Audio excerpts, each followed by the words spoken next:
The gravel crunched under my tires as I pulled up the long, winding driveway. The house, my grandmother's old house, stood at the top of the hill, bathed in late afternoon light. Its white siding glowed against the green lawn. The wrapped porch dotted with flower pots my grandmother had once tended herself. Only now, the flowers were different. Someone had replaced her petunias with rows of manicured roses, perfectly symmetrical, almost too perfect. The place still looked beautiful, but it no longer felt the same. I parked at the far end of the drive, deliberately away from the line of shiny SUVs and polished sedans belonging to my cousins, uncles, and aunts. I sat there for a moment, hands gripping the steering wheel, feeling the thrum of my own heartbeat in my ears. It had been years since I'd attended one of these family reunions. Years since I'd willingly walked into a room full of people who pretended not to see me or saw me and chose to look right through me. The last time I'd left halfway through dessert. I'd excused myself to beat the traffic, but in reality, I'd fled to avoid this slow, suffocating burn of being treated like a guest in my own family. Today, I told myself, would be different. I'd been invited, well, technically, included, on a mass email chain that my cousin Angela had sent out 2 months ago. Family reunion at Grandma's house, don't miss it. The subject line had red dot. It wasn't a warm invitation, but it was an opening. And I took it. I stepped out of the car, the warm summer air carrying the faint scent of barbecue. Laughter drifted across the lawn from the backyard, where I could see a cluster of lawn chairs arranged under a big white tent. I smoothed the front of my shirt and took a deep breath. The grass crunched under my shoes as I made my way toward the porch. From the corner of my eye, I caught movement in the large front window. Someone tall, broad-shouldered pulled the curtain back for just a second, peering out at me before letting the fabric fall shut again. I knew that silhouette. It was my Uncle Richard. The same Uncle Richard who, after my mother's funeral, had told me in a voice dripping with pity that maybe it's time you found your own place in the world. When I'd said I was planning to stay in the house for a while, I'd ignored him then. And I'd ignore him now. I climbed the porch, steps my fingers grazing the railings, smooth and freshly painted. Not the old chipped wood I used to run my hands along as a kid when Grandma would call us in for lemonade after hours of playing tag in the yard. For a second, a memory hit me. So vividly, I could almost taste the sweet temps of her homemade lemonade. Me, barefoot, with grass stains on my knees, running through the screen door, Grandma scolding me for letting flies in, then kissing the top of my head anyway. I blinked the memory away and reached for the door handle. Inside. The air was cool, the hum of the central air conditioner replacing the summer heat. The hallway smelled faintly of vanilla candles. A detail that felt foreign. Grandma's house used to smell like lavender and old wood. Voices grew louder as I walked toward the kitchen, my shoes tapping against the polished hardwood, and then, as I rounded the corner, the chatter dipped just slightly. It was subtle, but I felt it, a ripple of attention. Quick glances exchanged. Angela was by the kitchen island, arranging a tray of appetizers. She looked up, plastered on a bright smile, and said, "Oh, you made it." The way she said it made it sound like she hadn't expected me to. "Yeah," I replied evenly. "Wouldn't miss it." A few cousins nodded hello. My Aunt Marjorie gave me a brief hug, the kind where her arms barely made contact with my back. And then, as quickly as the greetings came, the conversations shifted back to whatever they'd been discussing. I stood there for a beat, feeling like I'd stepped into a scene that had been rehearsed without me. Still, I told myself I'd handle it, smile, be polite. Angela pointed toward the backyard. "Everyone's outside. Go ahead, grab a plate." I made my way out the sliding glass door, the brightness of the sun momentarily blinding me. The yard was filled with the sounds of clinking glasses and bursts of laughter. Kids ran between picnic tables, and the smell of grilled burgers hung. In the air, I spotted Richard near the grill, talking animatedly to a small group. His gaze flicked toward me, and for a split second, I thought I saw something sharp in his eyes, a flash of annoyance. I was halfway across the lawn when it happened. Richard stepped forward, his voice carrying just enough to be heard by those around us. "You don't belong here." The words hit me like a physical blow. There was no mistaking his tone, calm but laced with a cruel finality. No mistaking the way a few heads turned, conversations paused, and the air shifted into that thick, awkward silence that only comes when someone says the thing everyone's been thinking but didn't have the nerve to voice. My feet stopped mid-step. Opened my mouth to speak, but nothing came out. My face burned, heat rising from my collar to my ears. Somewhere, a child laughed too far away to break the tension that had settled over the small circle of onlookers. I swallowed hard, forcing myself to breathe. "Excuse me," I managed finally. my voice steady despite the tremor in my chest. Richard didn't flinch. He took a slow sip of his beer before repeating, "You don't belong here." I could feel every set of eyes on me, and in that moment, 1,000 comebacks flashed through my mind, sharp, angry words I could throw back. But I said nothing. Not yet. Because somewhere deep inside, beneath the sting of humiliation, something else stirred. A reminder, an image of a piece of paper tucked away in a fireproof folder in my closet at home. A piece of paper with my name on it. The deed. I didn't know it yet. But that moment, those 4 words, would be the last time I'd ever let Richard or anyone in this family decide whether I belonged. For a moment, I stood frozen in the middle of the backyard. The sunlight too bright, the sounds around me muted. It felt like I was underwater. Hearing the world from a distance, Richard didn't move. He just stood there by the grill, his spatula in one hand, beer in the other. His expression a mask of casual indifference, like what he'd just said was no more significant than asking someone to pass the salt. But it wasn't casual. It was calculated. Around us, I could feel the eyes, my cousins, my aunts, people I'd grown up with, now watching me the way you watch a scene you're not sure you're supposed to witness. Some looked away quickly, pretending they hadn't heard. Others didn't bother hiding their curiosity. I could have asked him why. I could have demanded an explanation. But the truth was, I knew exactly what he meant. You don't belong here, not in the backyard, not in this gathering, not in this family. The words were meant to erase me, to strip away the very reason I had walked up that driveway. And the most dangerous part, they weren't shouted in anger, they were delivered like a fact. Angela appeared at his side, her perfectly groomed eyebrows arching in mild confusion. "Richard, what are you?" She stopped mid-sentence when he gave her a look, the kind of silent command that said, "Leave it." "I was invited," I said finally, forcing my voice not to crack. It wasn't much, but it was all I could manage without my throat tightening. Richard smirked. "Yeah, by mistake." That landed harder than the first blow. By mistake. Like I was an error in the system. A wrong number dialed. A stain they were trying to scrub out. Someone coughed uncomfortably nearby. A child called for their mom from across the yard. And life inched forward around us, but in my chest, time had stopped. I wanted to leave. My hands itched to grab my bag, walk back to my car, and drive until the house disappeared in my rearview mirror. That's what I'd always done before, slip away quietly. Let them win the unspoken game of making me feel unwelcome. But something anchored me to the ground. Maybe it was the fact that this wasn't just any house. Maybe it was the memory of running barefoot on this grass, of my grandmother's laughter ringing out from the porch. Maybe it was the sheer injustice of being told I didn't belong in the very place that, once upon a time, had been my only safe haven. I glanced around. Aunt Marjorie had her lips pressed tightly together, pretending to fuss with a bowl of potato salad on the picnic table. My cousin Brian was watching me openly, eyes flicking between Richard and me like he was expecting a fight. The others, they avoided eye contact, hiding behind their paper plates and small talk. I realized then that nobody was going to step in. Not for me. Richard turned back to the grill as if the conversation was over.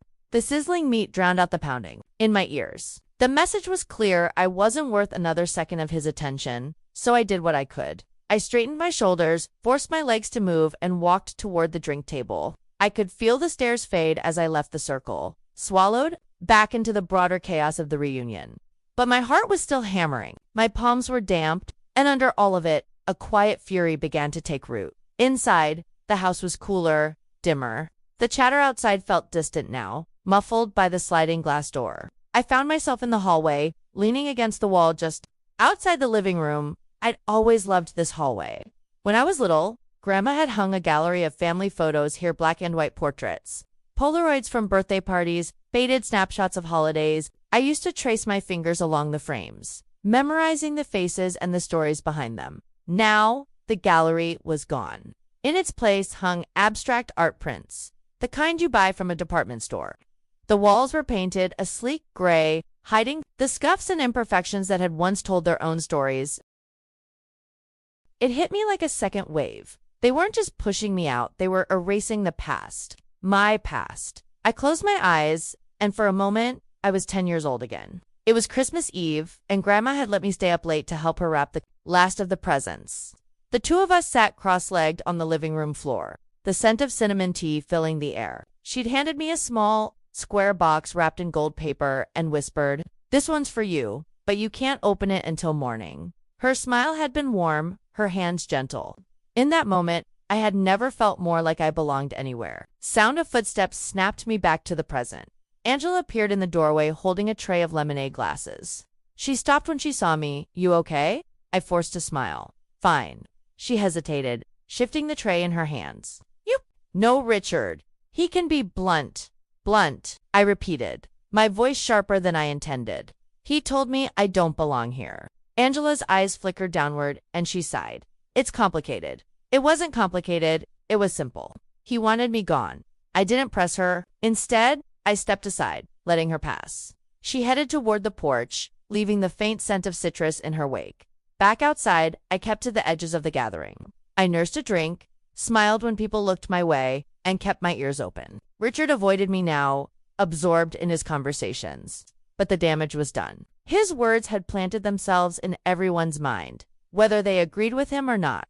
And in mine, they had lit a fuse. I thought about leaving again, but then I thought about the document at home, the one I hadn't laid eyes on in months. The one that could end this entire charade in seconds. The deed. My grandmother hadn't just loved me, she'd trusted me. She'd left me this house. This was mine in a way no whispered gossip or cold shoulder could undo.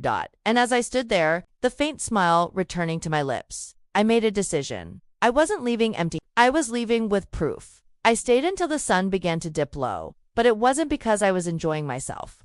It was because I couldn't bring myself to leave without understanding why it hurt so much this time. I'd been dismissed before, ignored, even mocked quietly over dinner. But Richard's words, so direct, so public, felt like someone had taken a knife to the thin layer of dignity I'd wrapped around myself for years. It wasn't just the insult. It was the way the air changed when he said it. The way conversations faltered, the way people shifted their weight, the way not a single person, not one, had said, "That's not true." I kept to the far edge of the lawn, sitting on the old wooden swing that hung from the oak tree. The same swing my grandfather had built for me when I was 7. The wood had been sanded smooth back then, painted white, with my initials carved into one corner. Now, the paint was chipped, and the initials were barely visible beneath the weathering, but I could still feel them under my fingertips. I let the swing sway gently, my toes brushing the grass, and I let myself sink into the memory. I was 8 years old, wearing overalls with one strap undone, my hair in 2 messy braids. It was a warm Saturday, and Grandma had just finished making pancakes in the kitchen. I was sitting on this very swing when she came out with 2 plates, one for me, one for her hand. We ate breakfast outside in the soft morning light. "You know," she'd said between bites, "one day this place will be yours to look after." I remember looking up, surprised. "Really?" She nodded. "I can see it now. You'll plant flowers in the spring, keep the porch lights on at night, and make sure the house is always full of laughter. That's what this place is." For laughter at the time, I hadn't understood the weight of her words. I just thought it meant I could have all the pancakes I wanted. The swing creaked under my weight as I blinked away the memory. It had been so simple back then. Grandma's love had been unconditional, and so was my place in this house. Now, it felt like both were being rewritten by people who hadn't earned the right to touch that history. From my spot under the tree, I could see Richard holding court near the grill, laughing with a group of relatives like nothing had happened.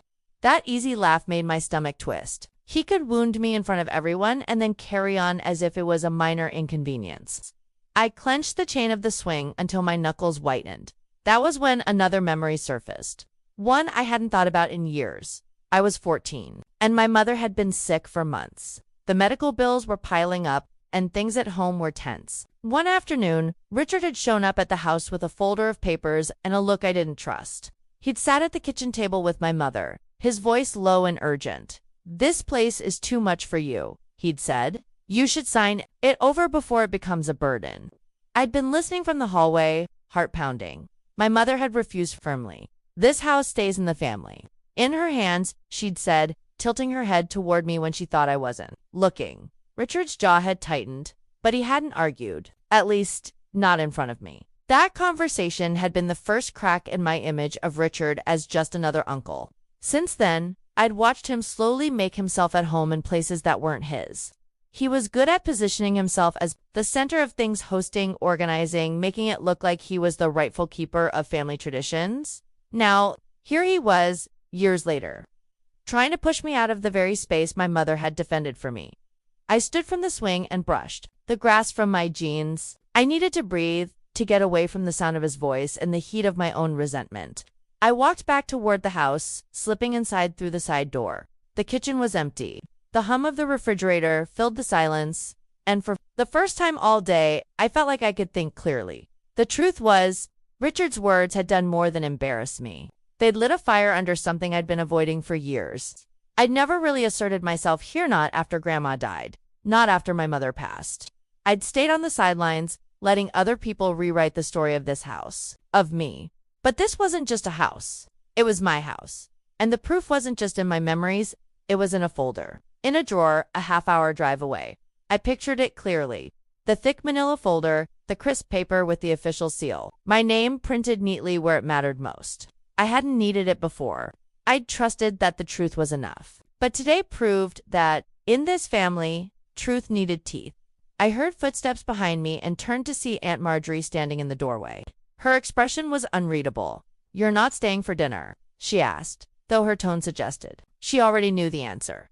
"Maybe not," I said carefully. She nodded once, then added, "Sometimes it's easier to let things go." Sometimes, I agreed. But inside, I knew I wasn't letting this go. Not now. Not ever. As the chatter outside swelled again, I made my way toward the front door. My heart was pounding not from shame anymore, but from something sharper. Determination. If they wanted to pretend I didn't belong here, then fine. Let them. I was going to make sure the next time I walked into this yard, I wouldn't need their permission. I'd have the deed in my hands, and they'd have nothing left to say. I didn't drive straight home. Instead, I pulled into the small, public park just down the hill from the house and parked under the shade of a sycamore tree. The evening air was warm but forgiving. I rolled down my window and just sat there for a moment, letting the sound of cicadas fill the quiet. My hands were still trembling, not from Richard's words anymore, but from the current of memories he'd set loose. If I closed my eyes, I could see it all. The house wasn't just a building, it was a living thing in my memory, holding 1,000 tiny moments in its walls. Summer, age 6. The kitchen smelled of blueberry pie. Grandma stood at the counter in her apron, rolling dough with her sleeves. Pushed up, I was sitting cross-legged on the floor, helping by stealing blueberries from the bowl when I thought she wasn't looking. She'd hum to herself always the same song, a soft, lilting tune I never learned the name of. Between verses, she'd glance down at me and smile like I was the only person in the world she wanted there. "You know," she'd said once, brushing flour from her hands onto her apron, "houses remember who loves them. They keep that love inside the walls like a secret." I'd believed her, I still did. Autumn, age 9. A storm had knocked out the power, and the whole house was lit only by the flicker of candles. We'd sat in the living room under a blanket, me clutching a mug of cocoa while Grandma told me stories about when she was a little girl in that very same house. At one point, she'd taken my hand and said, "One day, you'll have stories of your own here. You'll pass them on." It hadn't been a grand, official announcement. Tit was just her way of speaking, planting seeds in conversation without making a fuss. But I carried those words with me for years. Winter, age 11. It was the first Christmas without Grandpa. The tree in the corner felt smaller somehow, the ornaments a little heavier. We were halfway through opening gifts when Richard walked in, already smelling faintly of whiskey. He made a comment, half joke, half jab, about me making myself too comfortable in the big armchair that had always been Grandpa's. Grandma had stiffened, told him gently but firmly, "She can sit wherever she likes." Richard had laughed it off, but I'd caught the way his eyes lingered on me, just a little too long, as if the sedan maybe more wasn't mine to keep. It was strange, sitting here in my car years later, realizing how far back these cracks had started forming. Back then, I hadn't understood it. I'd thought family was just family, that disagreements passed like storms and love stayed put. But the truth was, there had always been people in this family who didn't see me as part of the permanent picture, even as Grandma's favorite, even as the one she trusted most. The more I remembered, the more the picture sharpened. Richard hadn't just spoken out of turn at the reunion, he'd been building to that moment for decades. And I had been quietly collecting every reason I needed to prove him wrong. The sun had dipped lower now, casting long shadows across the park. I knew I should head home, but I lingered a little longer, staring up the hill toward the roof of the house just visible through the trees. I thought about the other set of memories, ones that still warmed me, even through the bitterness. Spring, age 13. Grandma and I planting daffodil bulbs along the front walkway, her hands in thick gardening gloves, mine bare and covered in dirt. She'd pointed to the porch and said, "When these bloom, the house looks like it's smiling." Summer, age 15. I'd stayed with her for 2 weeks while my mother was away for work. Every night we'd have dinner on the porch, just the two of us, and she'd talk to me about everything from recipes to family history. She'd never once made me feel like a guest. She'd always said, "This is as much your home as it is mine." Autumn, age 16. The day she handed me the spare key, just in case. No ceremony, no speech, just the quiet trust of someone who knew I'd never misuse it. That was the real story of this house. Not just the deeds and paperwork, but the lived-in proof of love. And yet, I knew love wasn't a currency Richard respected. The only language he'd understand was the kind stamped with seals and signatures. Which was fine, because I had that. The memories might have been enough for me, but they wouldn't be enough for him or anyone else who wanted to believe his version of the truth. And as much as I wanted to think the family would rally behind me if they really knew, today had proven otherwise. If I wanted to protect what was mine, I'd have to do more than remember. I'd have to show them. I started the car, the engines. Low hum seemed louder in the quiet of the park. As I pulled out, I glanced in the rearview mirror, catching one last glimpse of the roofline through the trees. I promised myself that the next time I looked up that hill, I wouldn't be seeing it from the outside. I'd be walking right through the front door. And no one, least of all, Richard, would have the nerve to tell me I didn't belong. The drive home felt longer than it was. Not because of traffic, the roads were nearly empty, but because every mile gave me more time to replay the reunion in my head. Each detail came back with sharper edges. Richard's smirk, the way people's eyes slid away, the heat creeping up my neck. I told myself to stop thinking about it, but my mind refused to let go. And under it all, there was that steady pull, like a thread tugging me toward the one thing that would change everything. When I pulled into my driveway, the sun had nearly vanished. The house I lived in now wasn't much to look at. A modest two-bedroom rental with a creaky front step and paint that had faded a shade too many summers ago. It was nothing like Grandma's place, but I kept it clean, kept it mine. I didn't even bother turning on the lights when I walked in. My feet moved on autopilot, straight down the short hallway to my bedroom. The closet door groaned when I opened it, the scent of cedar, faint but familiar. I reached for the top shelf, pushing aside a stack of sweaters until my fingers brushed the cool edge of the fireproof lockbox. For a moment, I hesitated. It had been years since I'd opened it. Since I'd needed to, I carried it to the bed, set it down gently, and pulled the small key from my nightstand. The lock clicked open with a satisfying snap. Inside was a neat arrangement of folders, envelopes, and a few mementos I couldn't bear to part with. On top lay a yellowing envelope with my grandmother's handwriting for safekeeping. I moved it aside carefully. Beneath it was the folder I'd come for, a sturdy manila one, the kind that didn't bend easily. Bide my fingers, slid it open. There it was, the deed, heavy paper. Crisp edges, the embossed county seal pressed deep into the surface. My name was there in black ink, clear and undeniable. The language was formal, almost cold in its precision. But between the lines, I could hear Grandma's voice. "This is yours. I chose you." I traced my fingertip over the signature. It was strange how something so small, just ink on paper, could hold so much weight. How it could turn years of whispered exclusion and polite avoidance into something I could push back with. I remembered the day it became mine. It wasn't a dramatic moment. Grandma had called me into her study one afternoon. Her desk cluttered, with papers, and her glasses perched low on her nose. She'd handed me the folder, told me to keep it somewhere safe. "Don't flash it around," she'd said. "Most of the time, you won't need to. But if you ever do, you'll be glad you have it."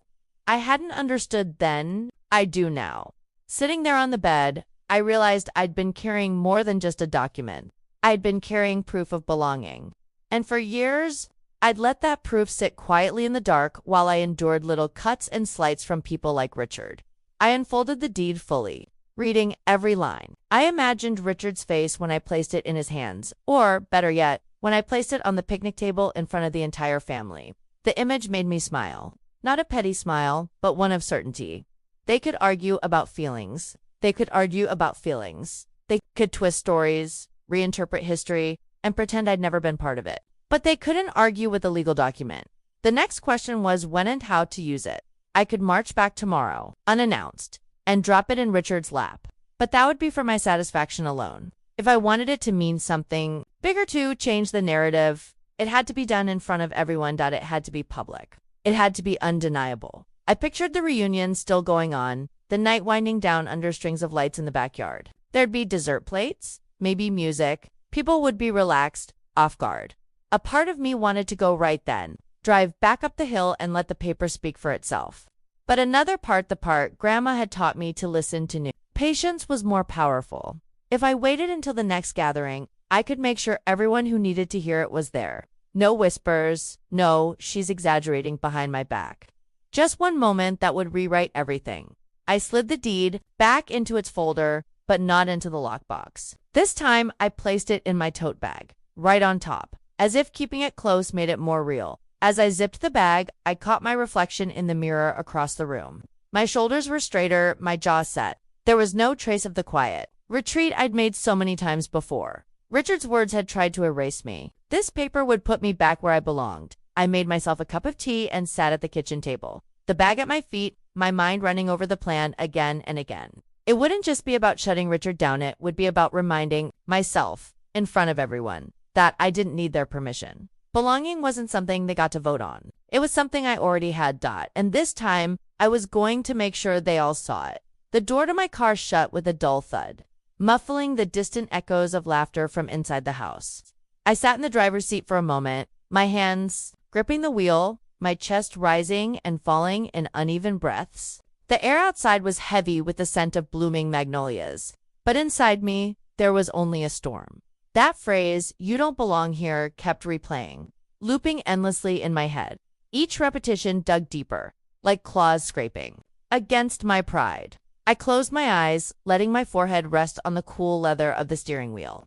It wasn't just about this one insult. It was about years of being treated like an outsider in my own bloodline. I knew I had the power to change that narrative. And I knew exactly how. In my glove compartment sat a folded piece of paper, not the deed, but a photocopy I'd once made for safekeeping. The real document, signed and notarized, was locked in a metal box in my apartment 2 towns over. I hadn't looked at it in years. I never thought I'd need to. But now it felt like the only weapon I had left.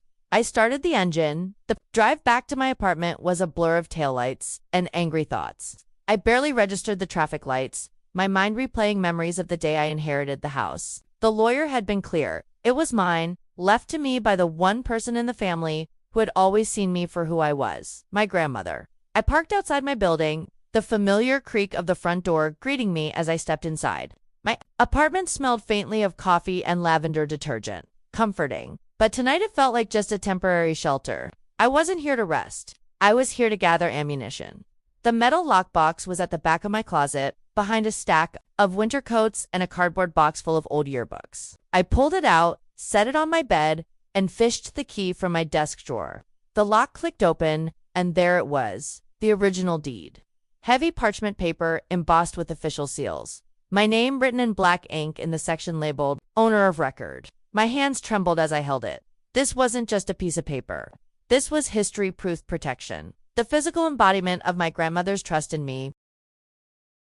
And maybe most importantly, it was my ticket to finally shut down years of subtle humiliation. I grabbed my leather satchel and slid the deed into a protective folder. The weight of it felt almost symbolic on my shoulder as I stepped out again. By the time I got back into my car, I knew exactly what I was going to do. I would walk back into that family reunion, stand in the middle of the room, and make it impossible for anyone to deny my place. As I drove back toward the house, the earlier sting of humiliation began to morph into something sharper. Resolve?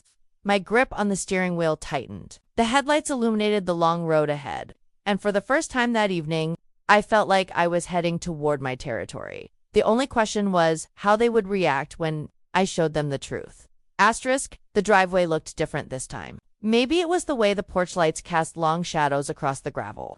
Or maybe it was just me, heavier now, armed with proof and purpose. I could hear the faint hum of conversation through the open windows, punctuated by bursts of laughter that sounded too loud, too careless. Considering the knife they'd twisted in me earlier, I parked deliberately close to the front steps, making sure every car behind me would have to maneuver around mine. Small move, maybe petty. But tonight, I wasn't here to blend in. I was here to be seen. The leather satchel pressed against my hip as I stepped out. Inside, the deed felt almost warm, like it had been waiting for this moment as long as I had. My shoes crunched against the gravel, the sound loud enough to announce my arrival before anyone could even see me. Through the front window, I caught sight of them. Cousins gathered around the dining table, uncles leaning against the kitchen counter, my aunt pouring wine with that same smirk she'd worn when she'd told me I didn't belong here. My stomach twisted, but my feet kept moving.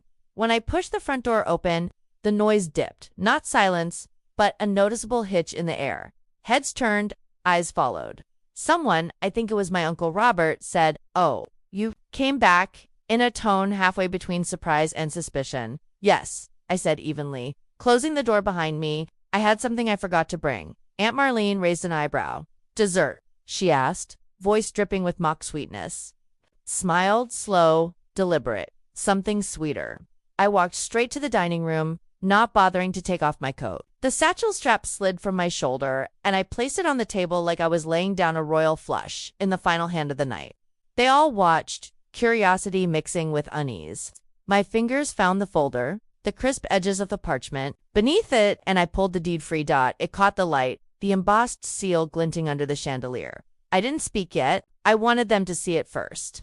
To wonder, to feel that little twinge of fear before I gave them the truth. "What's that?" one cousin asked, trying to sound casual.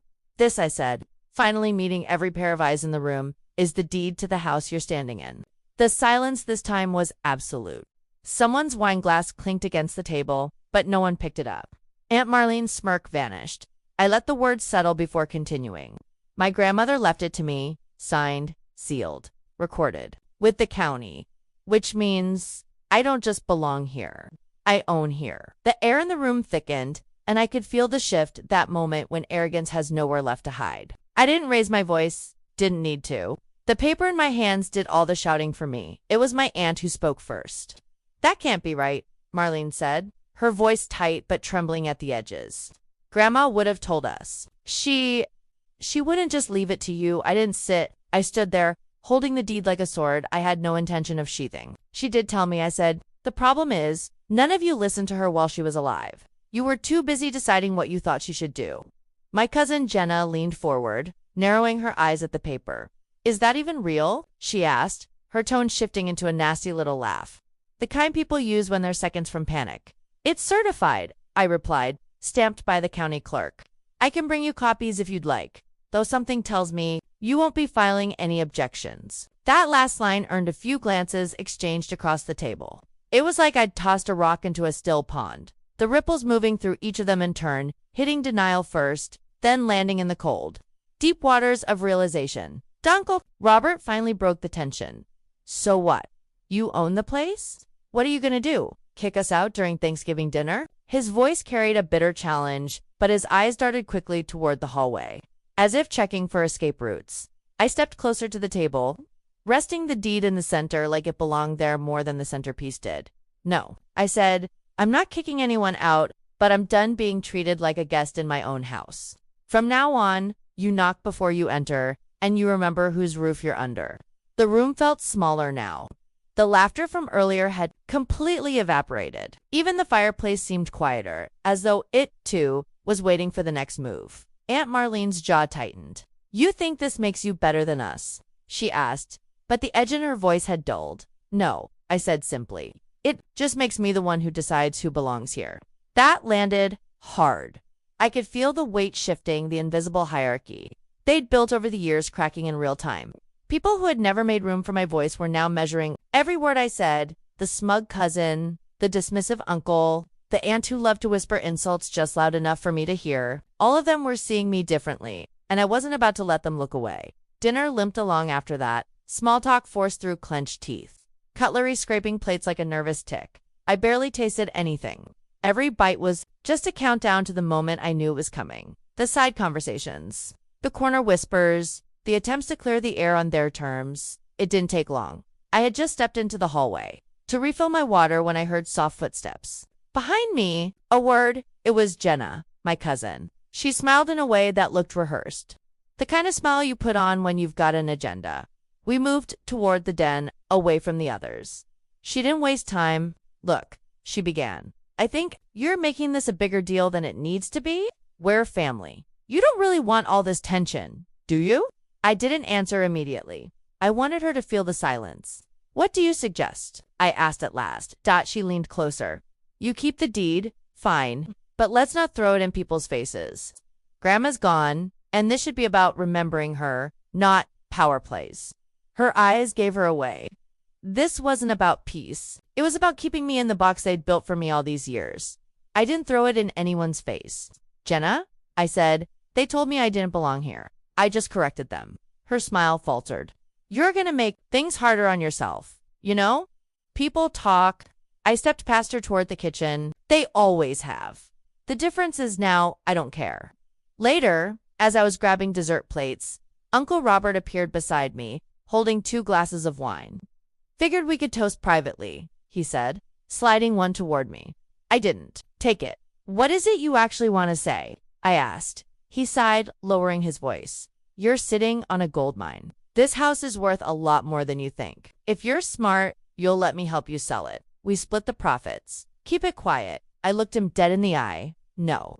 It was strange. The way they all came at me one by one, as if peeling me away from the group would make me more pliable. But each attempt only made me more certain. I had been underestimated for so long that they couldn't even imagine I might have boundaries. And for the first time, I realized how much power there was in simply not needing their approval. The house was quieter now. The initial shock and whispered plotting giving way to a heavy, almost reverent stillness. The kind of silence that speaks louder than any argument. I stood in the center of the room, feeling the weight of every pair of eyes on me. This wasn't just about ownership anymore. It was about respect, identity, and setting a boundary none of them could ignore. Look, I said, voice steady but firm. I'm not here to erase anyone's memories or take away their time with Grandma. This family has a long, complicated history, and I'm proud to be part of it. But being part of this family doesn't mean you get to decide who belongs. Aunt Marlene opened her mouth as if to argue, but I held up my hand. Own this house, I continued, lifting the deed for everyone to see once more. And that means I get to decide how it's cared for, who comes in, and what it means to be here. If that makes anyone uncomfortable, I'm sorry. But I'm done shrinking myself for the comfort of others. There was a pause long enough to feel the tension rippling through the room. Then my Uncle Robert, his usual bravado muted, nodded slowly. All right, he said. Maybe it's time we all remembered what family really means. It wasn't an apology, not yet, but it was a start. I looked around at the faces, some guarded, some surprised, others begrudgingly respectful.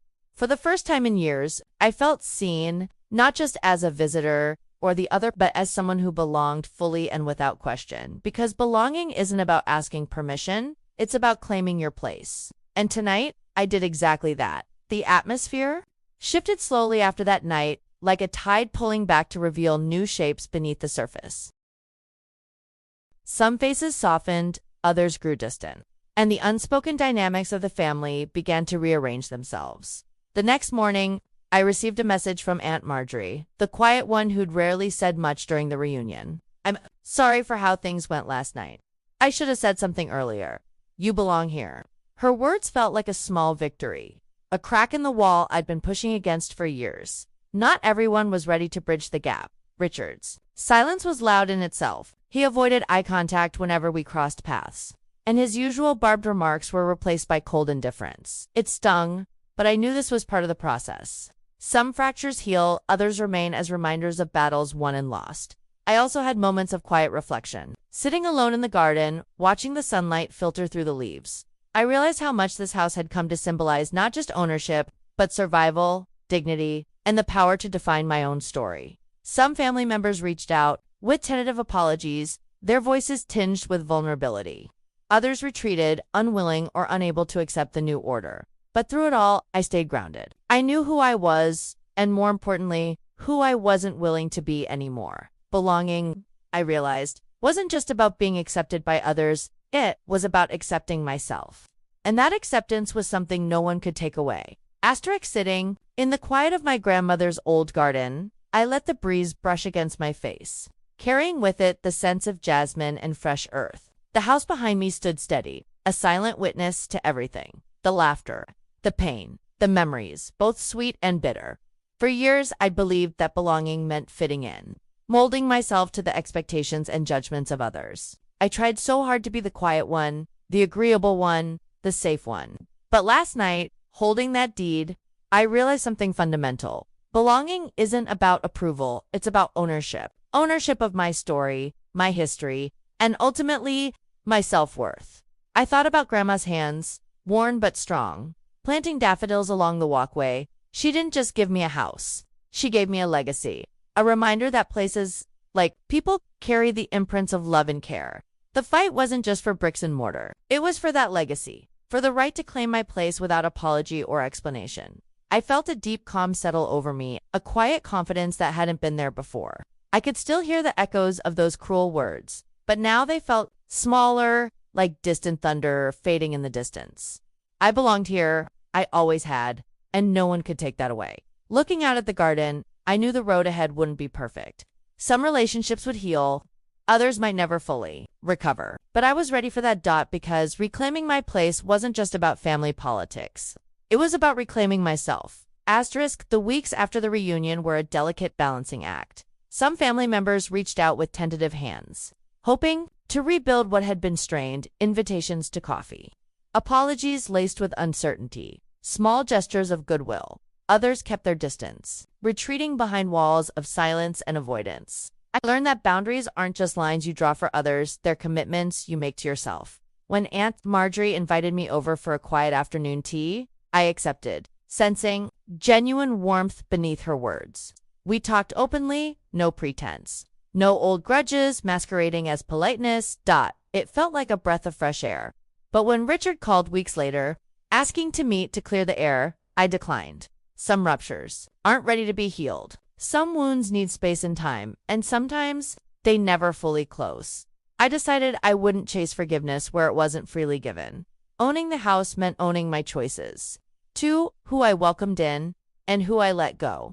This was my home, my history, and my story to write. And for the first time, I was writing it on my terms.